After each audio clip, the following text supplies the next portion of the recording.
Hello. Oh. We are getting really good with this hand thing. Excellent, excellent. I have the great pleasure of introducing to you Dr. Peter Ackerman, who is with us here today. Peter, with whom I have worked for 10 years, is a founding chair of the International Center on Nonviolent Conflict. He is also one of the leading authorities on civil resistance in the world. He has been at this now since the late 70s, I think, Peter. So let's round up and say 40 years, 4 decades.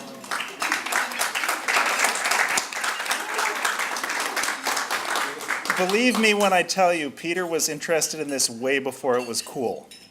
And his commitment has remained steadfast and firm.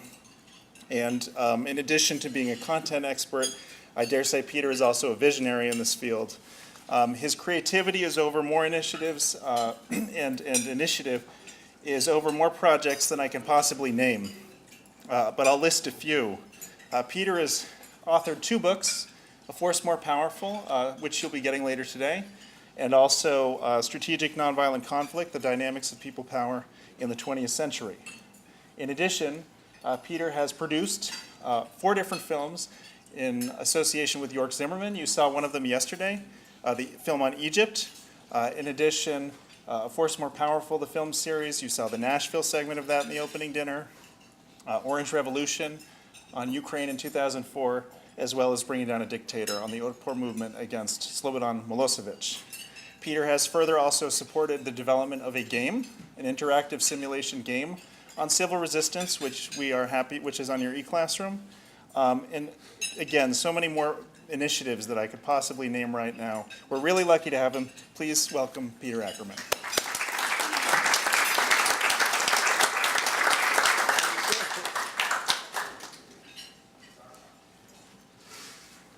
Let me just try this out here. Okay, good. All right. Hi, welcome. I'm told this is the 10th time we've done this, and that's great to think about. Somebody who I respect greatly talked about the evolution of the acceptance of ideas happening in 3 phases. The first is, well, geez, that's the worst idea I've ever heard of. The second is, oh, I've heard of that idea before. And the third is, I knew it all along.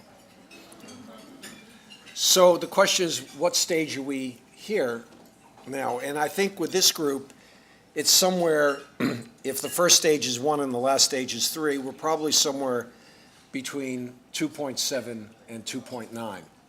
Because all of you have thought about these issues, you've been exposed to the evolution of the field, and that's wonderful. I'm told also, but I don't want you to all get swelled heads, that this is the greatest group we've had so far. And unfortunately, I'm not going to be able to stay beyond tomorrow to sort of test that out the way I usually like to. I have to be somewhere on Thursday, and usually the talk I give now, I give a little bit later in the workshop. But I think it's material that I want to cover with you, and I think we should be talking about. What I wanted to do first is sort of tell you about the origins of ICNC and how it came into being, and it's sort of a kaleidoscope about how this field has evolved over the years and what was being wrestled with before we actually looked at the subject. So I was a graduate student here at the Fletcher School. Now I've been asked to talk a little bit for 1 or 2 seconds about the Fletcher School. I have a PhD. My son has a master's here. My daughter-in-law has a PhD. I'm sort of locked into the school. It's the oldest graduate school of international relations. Its virtues are that it's multidisciplinary. It basically puts people into the world that will succeed in every area, from the military. My son was in the military. He's now a novelist. To business, to human rights work, to a whole host of related areas. And it creates an amazing diversity of student body and community that's very, very hard, if not impossible, to replicate anywhere in the world. I was chairman for 15 years. I was telling somebody I think at one of the sessions here, that we have our biggest alumni group is in DC, and I would address that group every late winter And after my 14th year, I told them, you know, I've been in this position longer than just about every authoritarian except for Mugabe, Lukashenko, and Bin Ali. Bin Ali is now gone. Lukashenko and Mugabe are not. And so I said it was time to step down. Then after I stepped down, I was so remorseful at that terrible decision I made, I then threatened my successor with a civil resistance movement to recapture my position. I don't think he took me seriously, but those are my sentiments about the school. So when I came to the Fletcher School, I was very interested, like many people in the late 60s, with the issue of why in major conflicts is the winner not always the one with the most military capability. So I was interested in looking at factors other than military that determine the outcomes of conflict. I took a course at Harvard with a man named Tom Schelling, who Erica made reference to today, and he said, geez, if you're interested in that subject, why don't you look at why people win conflicts where people have absolutely no military capability at all? And let me introduce you to this man named Gene Sharp. So I think it was in the 1969-70 period, I met with Gene. We hit it off. I would say today there's not a thing that's Gene's written in his life, and I've read everything, that I would disagree with, and I think in every single way he's an intellectual pioneer. And so what happened is that he became one of my thesis advisors, and I did a doctoral dissertation called Strategic Aspects of Nonviolent Resistance Movements. Now, you might think that it was the thesis itself that launched me into ICNC, but it wasn't. What really allowed ICNC to occur was something that you probably don't know much about, but does anybody know what carbon paper is? Well, what I did is I basically handed Gene 350 pages, and he said, great, you're a quarter of the way done, because Gene did a 1,600-page dissertation at Oxford, and I said, dude, we've got to negotiate. I didn't really say dude to my advisor, but I couldn't go to 1,600 pages, I'd be dead. And he said, okay, and so I did get to 1,100 pages, which was the second longest thesis in the history of the school. And what happened, the reason why carbon paper plays into the development of ICNC to such a degree is that this 1,100-page paper couldn't be redone, remastered digitally. I'm too old for that, so the only way you can make copies is through carbon paper. And that's a very tedious process, and I had to make 3 or 4 or 5 different copies. And so by the time I was done, all the net worth that was in my right pocket, which was all my net worth, basically went to my typist, and I ended up with a thesis, but I was, like Hillary at the end of the campaign, I was stone broke. So I did something that you might not approve of. I went to Wall Street, and I became an a financier. And I did that for 13 or 14 years. And let me say this, just so we can be clear, is that whatever you say, the worst you could possibly say about an investment banker, which usually is that they'll sell their mother for $1, let's assume it's true, but let's get over it. So I did well financially as an investment banker, and that allowed me to do 2 things. The first was Gene had finished up at Harvard, and he was going to Southwestern Massachusetts University to teach sociology. So the first thing I did is I went to, Mary, do I have that school right? Do you know? That's it. Yes, yeah. And I said, Gene, this is going to stop. I want you to form an institution, which you'll be the head of, that I'd be on, that can basically formalize the study of your work and the field itself. And so we created the Einstein Institution. And Tom Schelling sat on that for a while, and it was really a very, very useful institution. It was very productive for Gene. But ultimately, when we tried to go out and get financial supporters, there were very, very few and far between, because the subject matter was not easily fit into the various categories that givers were giving. And so we continued on, and then I left the investment banking world in 1990, and I went to the International Institute for Strategic Studies, moved from California to London, to turn my doctoral dissertation into a book. By the way, just so you understand the community, I was invited to do that by the director of studies, Hans Benendijk, who happened to also have been my roommate at the Fletcher School. And Fletcher people are everywhere. You'll discover that. So I turned my doctoral dissertation into the book, and I told you a little bit about the fortunes of that book and how it turned into the movies, and I think this extraordinary movie that Steve did that you saw last night. And what happened at that point was that dissidents around the world started to say, I've seen your movie, because they got this kind of distribution. And they would say two things. Number one is, it was a very interesting movie, but here's why. And remember, every single movie we did until the Egyptian movie told a story of a victory. The Indian independence movement, the Nashville lunch counter boycotts, the anti-apartheid movement. By the way, going back to the Nashville lunch counter boycotts, we've created an enduring and deep relationship with Jim Lawson, who should have been here today, who was Gandhi's key strategist. But Jim is not feeling well, and we're sorry for that. And we also have the Lawson Institute that we've created that Hardy will describe, to work with activists in the same way we're working with you, activists in the United States. But the Indian independence movement, the Nashville lunch counter boycotts, the anti-apartheid movement, the Danish resistance to the Nazis, the anti-Pinochet movement, solidarity in Poland, the fall of Milosevic, and the Orange Revolution. And that whole body of work was designed to do what I saw last night, for people to say, gee, there's similarities, that even though these cases happen at different times in different places, there are real similarities that are interesting to think about and see what they tell us about this form of this kind of phenomenon. And that what that did is, because movies are very much more emotionally impactful than books are, particularly my books, maybe not other people's books here, but my books, people would come to us and said, you know, I've seen your movie, it's really cool, but here's why it won't work in my country. And I'd say, well, that's interesting. And I said, of course, I can't know what all the particulars of your country, because I don't live there. But let's see if we can look what these movies are and sort of reverse engineer the lessons from them and see what we could find out that might be helpful to you. And on that basis, because we're getting a steady stream of inquiry like this, we created the International Center on Nonviolent Conflict.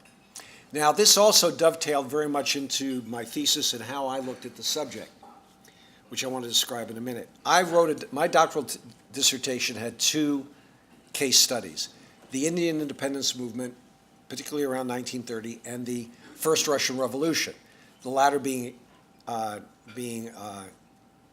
spontaneous, essentially unplanned, and unled, that basically devolved into street fighting in St. Petersburg and in Moscow, and dissipated, but in the interim created the First Russian Duma, and then the Indian independence movement, which during the Salt March period, which was carefully led, carefully thought of, a great deal of strategic concentration. And so from that, I decided, you know, my essential thesis in 1,100 pages, which has since been condensed and recondensed, was that the capacity to plan, and more importantly, the skills involved in these movements, are more important than the prior conditions that determine why they occur, why they don't occur. So that's really what I have focused on. That was the purpose of the Einstein Institution. And what happened is that after we did the first movie, Gene really wanted to move the Einstein Institution more in the direction of focusing on his work. And I felt that there was a tremendously larger latitude to basically unfold these ideas to almost an infinite number of people around the world who are hungry for them, in ways that we tried to make them palatable and easy to understand and inspirational for them. So on that basis, let me give you my little presentation.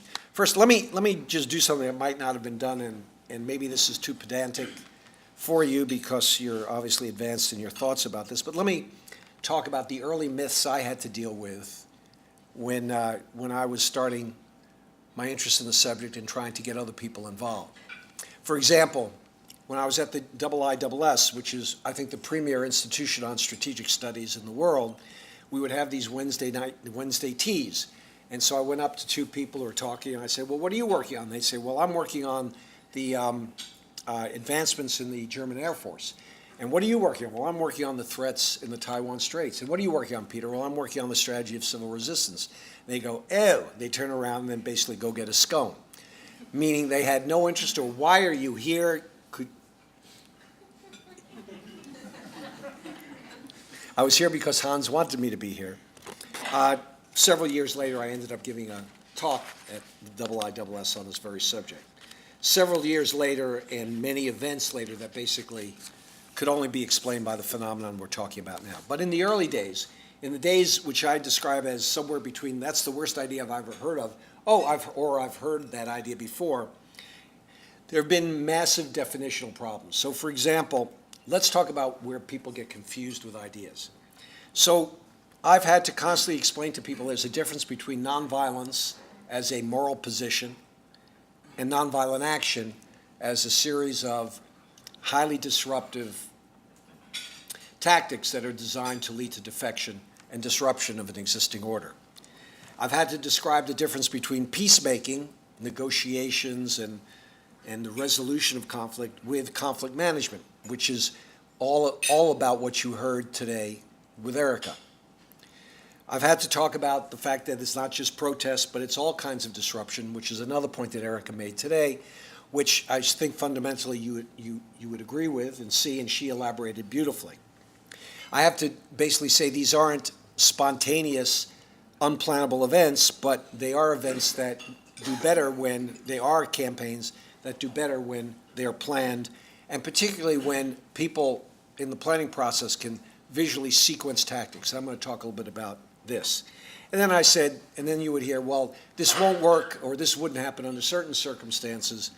And I had to say, well, no, the outcomes are not determined by prior conditions as much as they are determined by skills. So let's get into sort of my little take on this subject. And some of this you heard in a slightly different format with Erica today, and you'll hear in different ways, but this is a take, and let's see how we do. So let's do what Erica did and basically say the battlefield is about regime control. It's about dealing with living a political life that the average citizen can't abide, and they want to do something with it, and they have two choices: a violent insurrection and nonviolent insurrection. And Erica and Maria Stefan, who was my student, she, at least a year or two ago, basically wrote this unbelievable book that we're all very proud of that basically says, no, the fact is that the more effective result statistically is way in favor of a civil resistance versus a violent insurrection, but you have those two choices. So let's look at the common view of the battlefield. The view is that you have a leadership at the top. They are not reconstructible. They won't defect. They are there to the bitter end. And below that, you have elites described, and this is only a partial description, as bureaucratic, economic, security, cultural, religious, but there are many, many more, that basically are controlled by the elites and basically under the control of the leadership, and that they affect the lives of the general population. Now, a violent insurrection, the theory is guerrilla forces interpose themselves between these elite-driven pillars, the general population. They go and they try to kill everybody they can see until they get to the leadership and kill them, or the leadership leaves. Now, why, there should be, I think, some explanation for why Erica's data and Maria's data says that there's twice the likelihood that a civil resistance would work versus a nonviolent resistance. And here I think is really one of the explanations, is because a guerrilla movement starts with at a disadvantage in terms of military capability. And they basically reassert that advantage, or they gain an advantage by doing two things: killing a lot of military or getting some of the military to defect, or some combination of both. The problem is that when you're getting military to defect while you're trying to kill them, they tend to circle the wagons, and basically that flip of military power to the guerrilla forces rarely happens because the defection element is in, and so they start with a military advantage and they keep it. Now, the civil resistance theory is that we have the same elements here, but that not everybody is equally loyal within the elites and within those pillars of support, which, by the way, up there, as you see, the leadership, we're not assuming that we're assuming everybody is equally loyal because they're at the very top and they only have one way out, and that's where they are. But below that, there's the assumption that not everybody is equally loyal. It's what Natan Sharansky calls latent double thinkers, people who are in the system, but if they had a preference, would probably may not want to be in the system. But there's two reasons why they stick in the system. One is they're afraid to leave it, and two is that they, on their own, and two is that they have no way of identifying who else might be a latent double thinker because everything is too tranquil. So how do we end the tranquility? We end the tranquility with a whole variety of tactics that we've been talking about today, and we create this disruption. That acts of disruption, whatever kind they may be, basically it's like an ocean when you go back into low tide and everything flushes out and you see all the things that were underwater. And what you do is through these disruptions, we protest, strikes, and boycotts, people start to discover that they have new ways to relate to these events that can signal to other people that they're not entirely happy with the regime, that their loyalty is not perfect. And in that process of discovery, it gives people courage to basically take further and further steps that are obnoxious to the leadership but are destabilizing. Again, ultimately what this leads to is defection, where the leadership loses control of its military. In fact, if you look at all our movies one way or another, the debate or the tension over how to create this leadership defection is really one of the key aspects of the story. Okay, moving right along. Okay, let's get into the issue of conditions. We did a study at Freedom House. I was the chairman of Freedom House, that basically tried to correlate the success that one would have in civil resistance with any prior conditions. And what they came up with is the following. Contrary to what one might assume, factors such as regime type, level of economic development, literacy rate, or fractionalization of society along ethnic, linguistic, and religious lines have not had a statistically significant impact on the ability of a civic movement to achieve success through civil campaigns. Now, is Erica here now? Or is so Erica has some other data that we were going to talk about that basically sort of reinforces this. So why don't you mention it for a second? So basically, the key finding is that there are all kinds of social phenomena that are very predictable. Actually, Civil War onset is quite predictable. State failure is quite predictable. Kind of sudden surges of contentious, violent activity. We have very good forecasting models for that, and they're like 95% accurate. But nonviolent campaigns are not. If we use all of the same structural indicators for these different types of popular activity, nonviolent resistance is the most difficult type of human phenomena to predict. And what that means is that the structural conditions are not really calling the shots. That people are basically deciding in given moments and key moments to mobilize in spite of or to overcome prior conditions. So now again, this might not be important to you, but in the world that I've dealt with in the last 40 years, one of the things you always hear, well, it won't work in this circumstance. Well, this data and Erica's data, I think, belies that.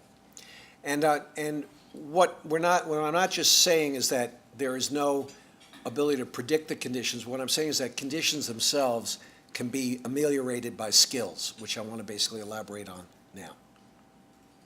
Okay, so I'm going to go back to the same point about Tom Schelling that Erica referred to, but I want to just sort of deepen it a little bit.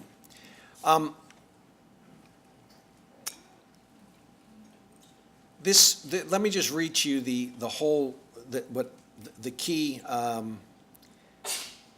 two paragraphs that I think have motivated why ICNC exists. Let me also say that, well, let me just do that first. The tyrant and his subjects are in somewhat symmetrical positions. No, let me step back. I have the idea. When Gene Sharp's work is basically in the politics of nonviolent action is to say the following, that a country or authoritarian group cannot stay in power if you refuse to obey. That goes back to Etienne de la Boétie and the theory of involuntary servitude.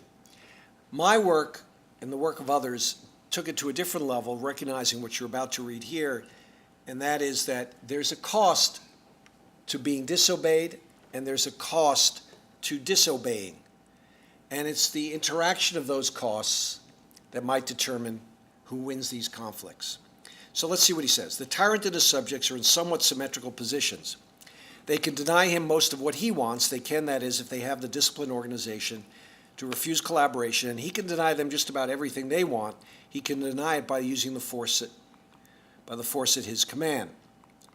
They can confront him with chaos, starvation, idleness, and social breakdown, but he confronts them with the same thing, and indeed, most of what they deny him, they deny themselves.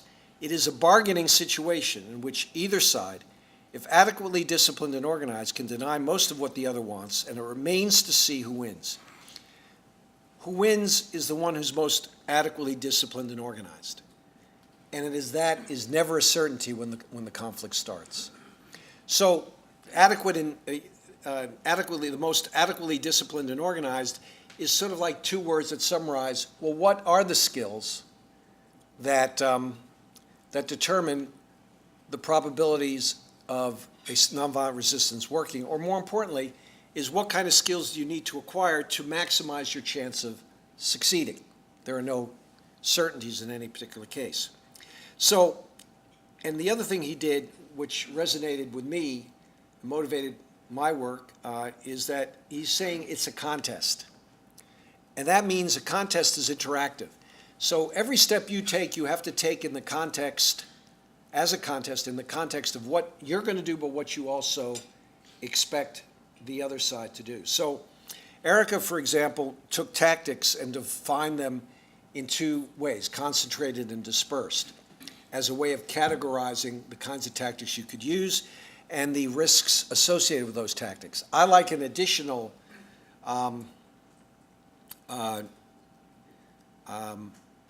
two-set description of tactics is this. Tactics that you do that they want you to stop doing, and that would be like a protest, or tactics where you stop doing something they want you to continue to do, like a boycott or a strike. The tactics that make them react, want you to stop doing what you're currently doing, would be more like tactics of concentration, and the tactics where they want you to start doing something you refuse to do are more like tactics of concentration. So there's no real difference. We could probably sort them both the same way. I like the second way of looking at it in addition because it talks about the dilemma you place the other side in terms of their forced response, which gets back to his drum-beating garbage can, if you remember, and the dilemma actions. An action that's a dilemma action could be dispersed, it could be concentrated. The question is, what kind of response are you forcing them in, which is a contextual response that basically means that they're sort of in a bind that they can't get out of. Okay, so as some of you know, I have a son who's an elite wrestler. He's an Olympian, and you don't just basically tell him to walk on the mat and just wrestle. You're always saying to him, if you're a coach, you say, well, look, Nate, this is your basic position. If the guy does this, you do that. If he does this, you do that. If you do this, he'll do that. And there's this constant level of interaction. But in each case, it requires a decision on your part and then a reaction to a decision. So what I wanted to talk about here, just to get the ball rolling towards the end of my presentation, is what if skills are important, you have to make decisions to express your skills. So Hardy had his little triangle of 3, and I'm using 4 here, but I want to look at the choices you have, what the civil resistor wants, and what the authoritarian wants in return. So at the grand strategic level, or where you create your goals and your visions, the civil resistor wants unity, the authoritarian wants the ability to co-opt people to create and maximize disunity. At the tactical level, you want to basically maximize your possibilities of creating disruptive acts of nonviolent acts of commission or omission, which is another way of characterizing what I just said. And the authoritarian wants to have the ability to suppress any of your potential tactics with violent acts of repression or threats of terror. I'm being very bold and conclusionary here because what you heard from Erica to basically tease all this out is very, very important, but we're just using categories for the moment. On the logistical basis, you want as a civil resistor to constantly build your capacity. You build your capacity for offensive tactics like strikes and boycotts, and also build your capacity to protect your people, to basically maintain communications, maintain the ability and mobility of your movement.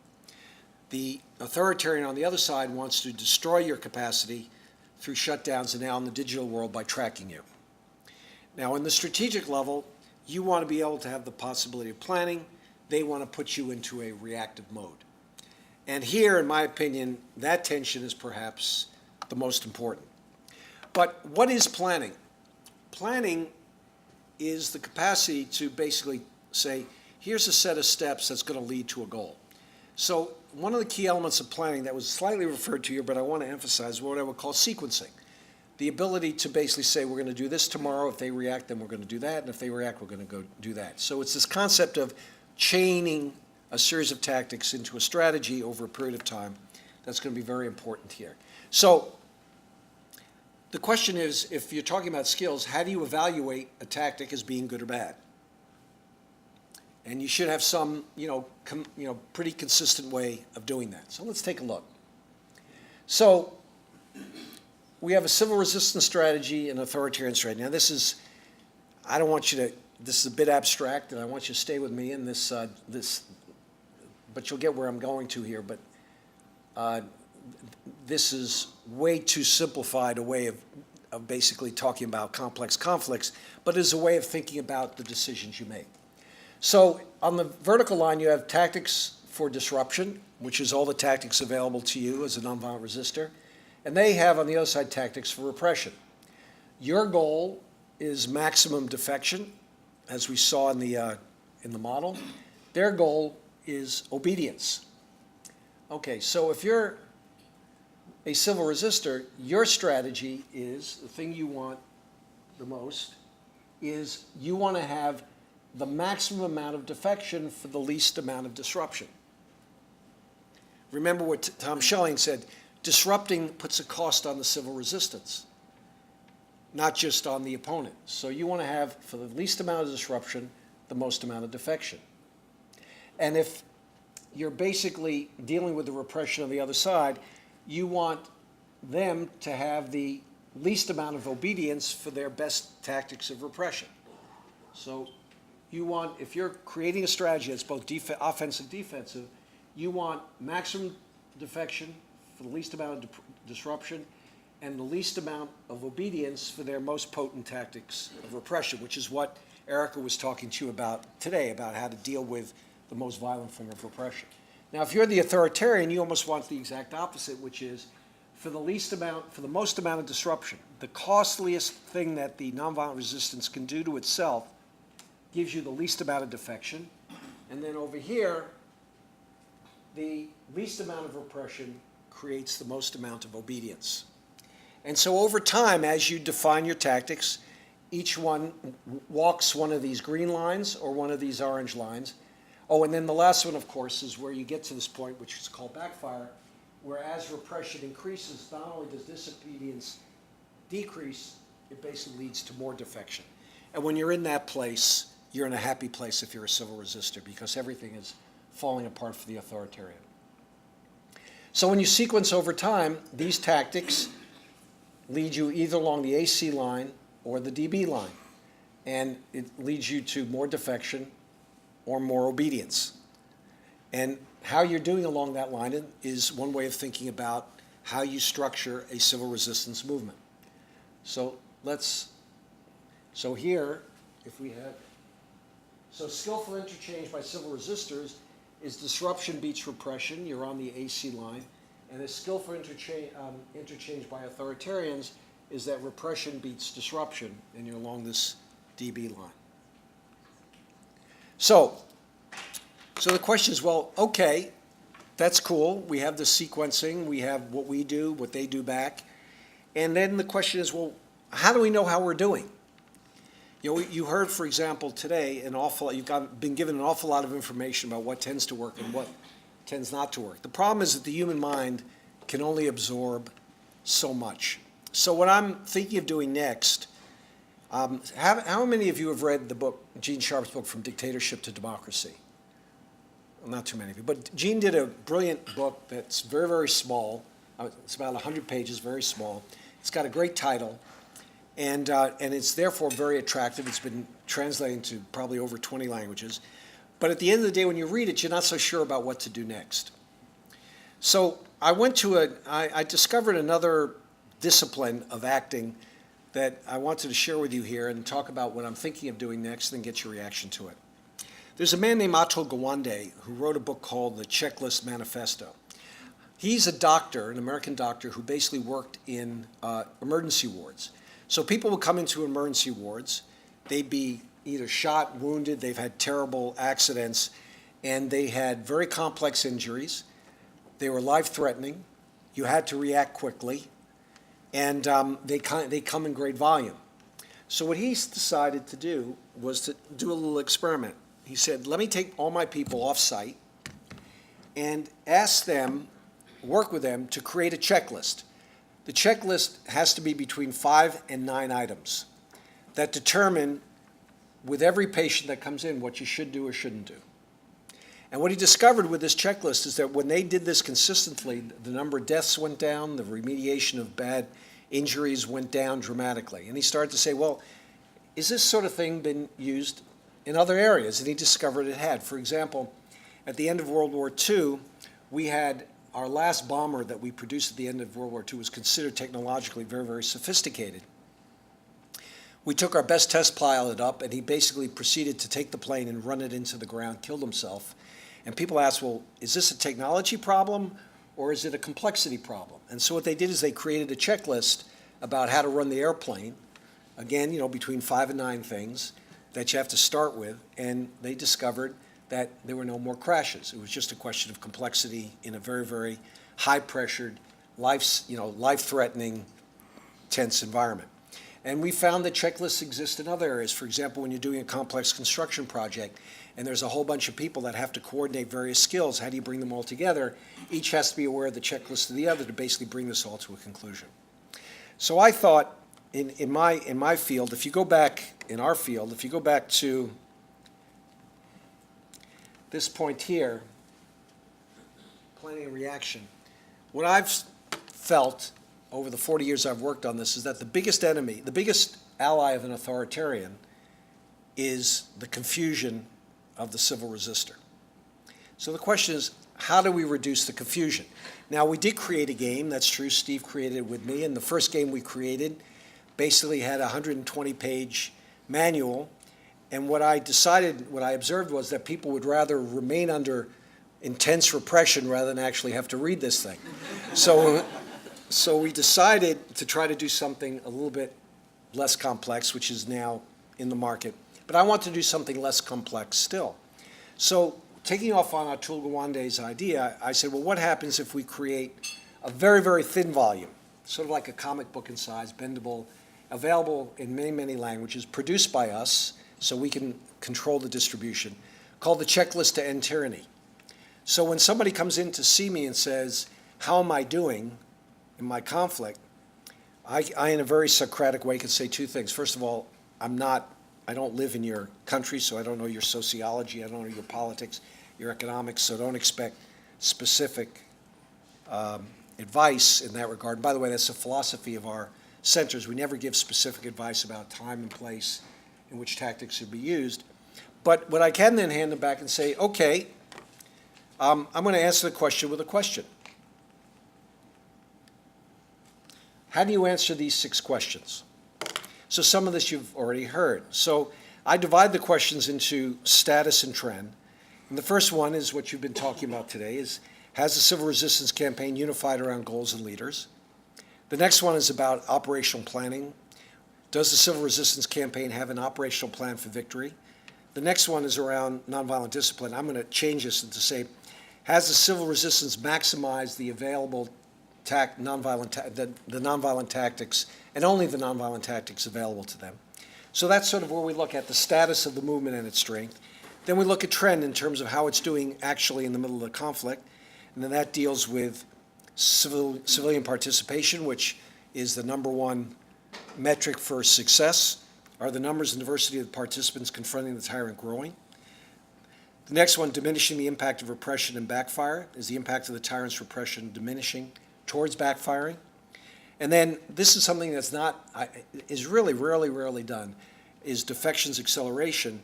Are defections among the tyrant's key supporters accelerating? Are you identifying people within those elites that basically could defect, and what does it take to defect, and how can you plan for that? So this is just another way of trying to express. Now, a lot of this material is you're going to hear today, and you've already heard today and for the next few days in different formats. But I thought that for people to get a quick read in terms of their own internalization of how they're doing, that this might be a useful little comic book size volume that basically could give them a sense of direction. More importantly, to talk amongst their colleagues about how they think they're doing. And within this, I want to create like a worksheet where everybody could sit down and actually answer these questions together. And we'll probably also do that online. What I'm also thinking of doing is basically putting this online and then asking people from various disciplines related to this is to basically create their own checklist within each one of these based on their research or based on what they've done, which I think would be very interesting for people to look at. But this should be a very short form way of people assessing how they're doing with the confidence that others all over the world with different backgrounds and different types of authoritarian regimes and different sociologies and economics and religious and all the particular complexities could say that this is a common way to look at this, and I can take comfort from the fact that other people with similar challenges but in different contexts are thinking the same way. So I'll take any questions.